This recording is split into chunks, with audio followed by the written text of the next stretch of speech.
songbirds greet you. Their sound echoes off the red rocks, the one never-changing feature here. Everything else, from grasses to gamble oak, grow, flourish, then die back. Part of this cycle of renewal used to include fire, until people arrived. Now a century of fire suppression creates an unnatural buildup of flammable fuels. Roxborough Park is a special place to live, but it requires special care. The threat is real. Pictures. This family rushes to pack their prized possessions. Got cash, credit cards, Sue Hines and her husband Larry, some snacks, and some water. with their children Sam and Emily, are leaving their Roxborough home in a hurry. All right. They're volunteers in an evacuation drill. Last name, please. Larry and Sue? Of course, Max comes along too. Engine 39, brush 39, engine 43, brush. This mock evacuation is one phase of a massive training exercise. Brush 47, tender 131. 30 fire departments from up and down the Front Range Respond, rain dance trail, moss rock run, on a wildland interface fire. converge on Roxborough Park. All units respond on red southwest. Here are more than 200 firefighters from as far away as Boulder and Colorado Springs. All know Colorado is capable of hot, dry, windy weather. We have to be on our toes. At any point, we could be facing a wildland fire. Fran Santagata supervises the exercise as head of Douglas County Emergency Management. She explains Roxborough Park was selected for two reasons. The park has the potential for wildfire, but also because residents here are actively involved in reducing the risk. We probably cleared close to a half an acre of scrub oak. Tom and Rhonda Hanch joined a neighborhood effort to remove overgrown brush and dead trees away from their home. The Hanch property is adjacent to Colorado State Park land. With permission from state parks, the couple paid to expand their clearing project onto the nearby public property. They've planted native grasses and say they prefer having a meadow in their backyard now. This is masticated. They also like the new defensible The space. fire was a big part of it, and we figured if we could get a break coming down from the mountain and a break coming up from the neighborhood, that could give us a good chance of surviving a wildfire.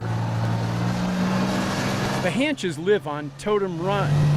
This street is chosen for the structure protection part of the fire training exercise. You're going to drive up blast, and you're going to position yourself in this turnaround for an added water supply.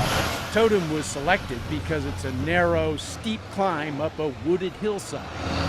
This potentially flammable environment is typical of challenging conditions faced by wildland firefighters. I just want to confirm you've moved to structure number 3 now. Engines are positioned in driveways. When I bump them, With the clock ticking, crews must figure out the best way to defend each home, as if real flames were approaching. Probably as soon as it gets right down into the valley, if it gets down, we're pulling. We'll spray all this stuff down.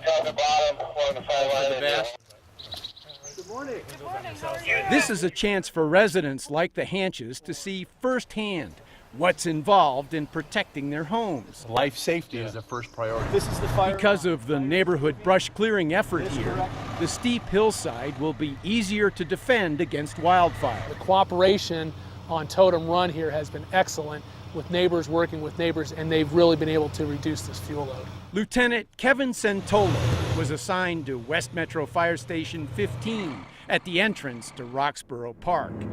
He says homeowner attitudes changed following the massive Hayman fire of 2002.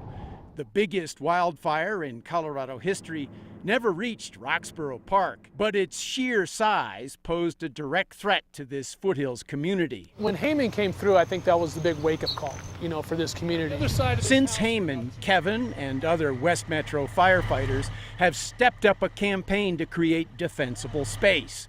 The effort is a partnership with the Roxborough Park Fire Mitigation Committee, made up of volunteer homeowners. One major achievement of the committee was getting Roxborough Park designated as a FireWise community. That means there's an approved plan for reducing the flammable fuels, improving the evacuation routes, and mobilizing all available firefighting resources. The goal is to make this a safer place to live without sacrificing the park's natural beauty. Here's that approved plan. It's called the Community Wildfire Protection Plan for Roxborough Park, and it was written by Keith Worley. As a professional forester hired by the Fire Mitigation Committee, Keith teaches classes for homeowners about Firewise landscaping.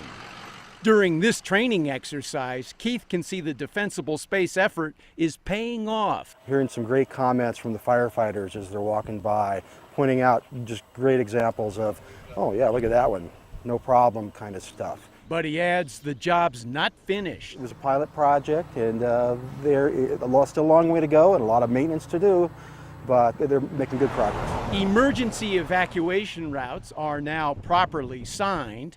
Also, this helpful evacuation guide was prepared by the Fire Mitigation Committee and distributed to all homeowners. But here is perhaps the most important development. This new road could actually prevent hundreds from being trapped. There are many residents in the South who would have no way out except on this road. Dick Hart is chairman of the Fire Mitigation Committee. He explains the new road is an emergency egress easement, or EEE. Constructed so that the people in the south part of Roxborough residential area can evacuate to the south should the north evacuation routes not be available to them. The EEE is 3.7 miles long from the southern boundary of Roxborough Park to the Indian Creek subdivision.